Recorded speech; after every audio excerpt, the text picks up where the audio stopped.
Yate Anagi. Good evening, and welcome to Daybreak Warriors Navajo Word of the Day. Today's Navajo Word of the Day is going to be I'm dyeing eggs. To say I'm dyeing eggs in Navajo, you say Tsídii naashch'a.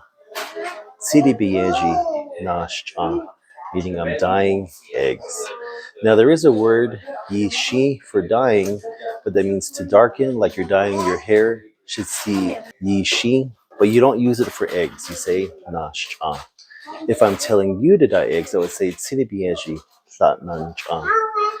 Tsídii naashch'a.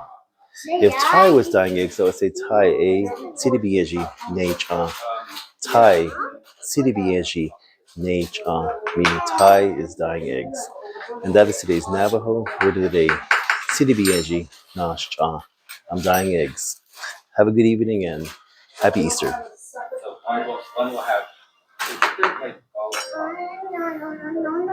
Maybe a towel.